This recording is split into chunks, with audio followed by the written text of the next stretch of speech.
was this when you came here? So the crazy thing was, I was in Key West. It was 2001 or 2. I had opened 2 restaurants there, and I really hated it. Like, put a sort of a sarcastic, very, I think, sort of at least cultured in the arts, New York Jew in the middle of in Key West, and there's bound to be some trouble.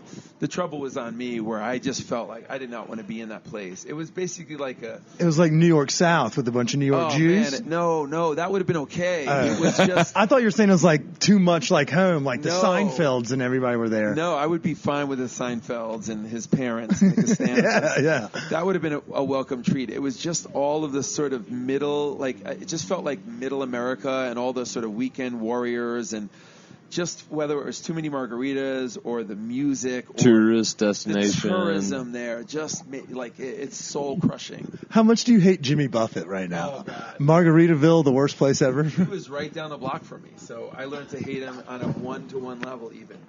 And it's not even his fault. It's the people who follow him, like everybody, right? It's like not his The parrot fault. heads are terrible? Are you telling me the parrot heads suck? I don't know. We're not going to attack the parrot. Yes, That's a big mafia. Speaking of mafia, don't fuck with the flowered shirt boys. I mean, that crew, they run Tommy deep. Muhammad.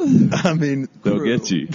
I do. For the record, we are not an anti-parrot head podcast. We're not necessarily a pro one. I'm not pro, but we're definitely not trying to pick a fight with the parrot heads. There's some 6-year-old people that will give us 1-star reviews if we're not careful, Chris. That is very true. But being in that, it just felt like one long, bad tourist vacation. And after living that, I honestly just felt like I needed a change. So I actually moved out here while owning the restaurants there. And my sister and mother were there, so they were like running it. I said, just send me like a paycheck and let me do something.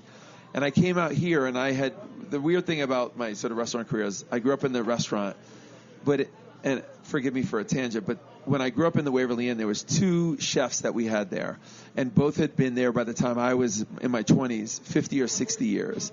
They're both some of the most incredible, like just scariest black men from the South that I love more than everything. But they, as I grew up, they would terrify me if I went in the kitchen. Like, their arms would grab me by my neck, by my hand. Like, I was like the spoiled kid who went inside the kitchen, and I was not allowed there. So I never learned a lick of cooking. All I learned was, like, the whole front of the house, the hospitality part, tables, service, bar, but I never learned to cook. So when I left Key West, and I still didn't know how to cook, I moved to Denver for a couple years, and I started working in kitchens because I wanted to be a chef. And I ended up working at a place called The Beehive, which is now Table 6, and I worked at a restaurant called Restaurant X, AIX, which is now Beast and Bottle.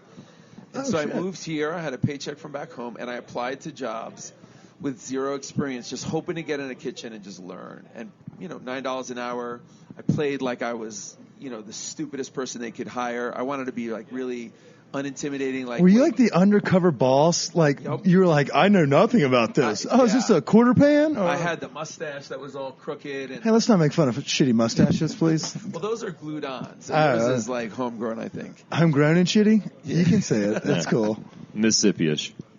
Yeah, well, pedophilia. Yeah, it's a look, man. They got their own cultivation there. So you worked for $9 an hour. $9 an hour. I just got in the kitchen. I was happy to learn. I was happy to mop the floors and work the lowest job. I just never had an opportunity to like touch food until I moved to Denver. So I was very connected here by having that experience for 2 years. I lived here 2 years. And then I went back to Key West because my mother got ALS, which, if we want to rain on the parade here. And she needed someone to, she couldn't take care of the restaurant. She couldn't take care of herself. So I actually, moved back there. And my number one mission the day I moved back was, I'm selling this restaurant. I'm waiting till my mother dies, which sounds dark, but that's just the reality of it. Right. Like, I'm staying with her until she dies, and then I'm selling the restaurant. And I was hoping it would work out concurrently. And so I moved back, and then from that point on, I had learned in 2 years enough to at least bullshit my way in my own restaurant to say I was now the chef of the restaurant. And so for the remaining time in Key West, I really operated things like a chef owner. I was in the kitchen exclusively. I no longer visited the front of the house. I made all the food. I wouldn't let food leave the kitchen unless I actually touched it. And so I just sort of played chef for the last couple, 3 years I think I was there.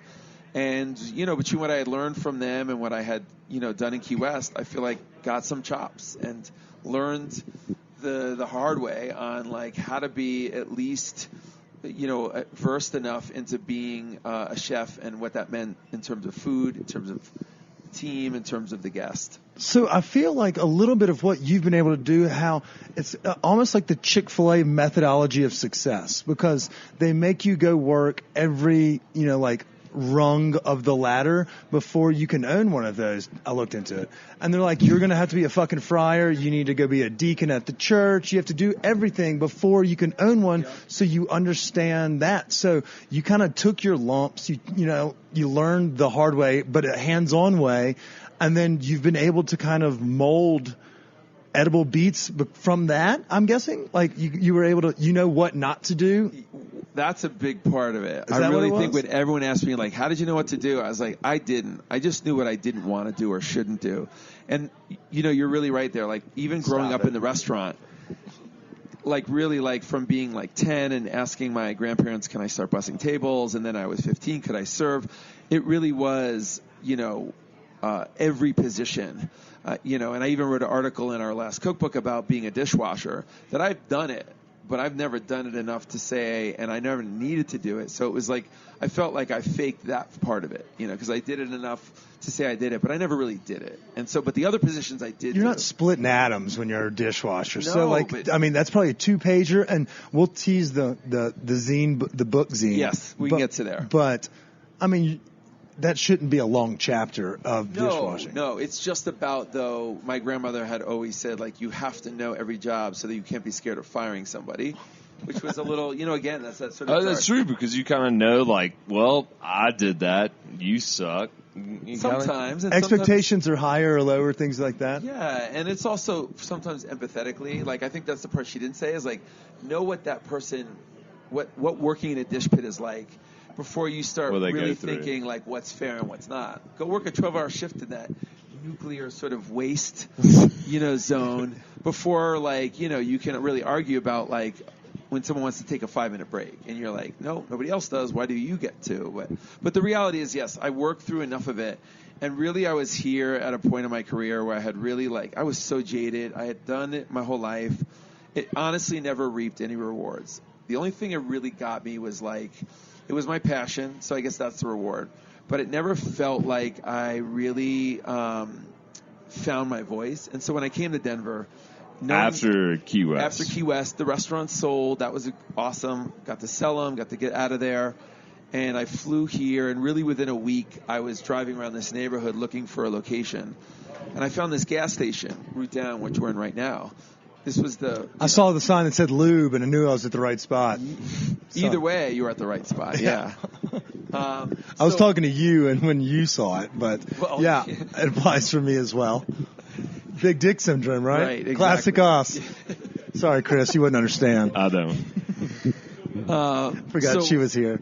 This is awkward now. When I came here, I was really just like, I just want to do something. After living in Key West and selling every iota of my soul, it felt like, even though I felt like I was sometimes willing to stand up for what I really thought the restaurant should be, I just felt like I had been used and abused in a way that That's Chris's MO right there. Right. Yeah. Now you can get in the conversation. Now we're connecting. And so I just thought, man, it's time. I was 40 at the time, and I was like, all right, I'm going to try this, and I'm going to put everything on the line.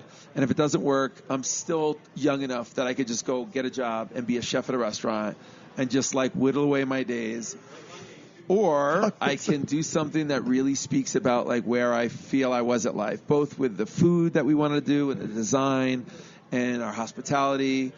And that's how I got to it, was just sort of what I didn't want to do was really front and center in my mind. The rest of it was just a little bit of improv, a little bit of sort of the right people, right? Connecting with some people stars who were aligning. Connected.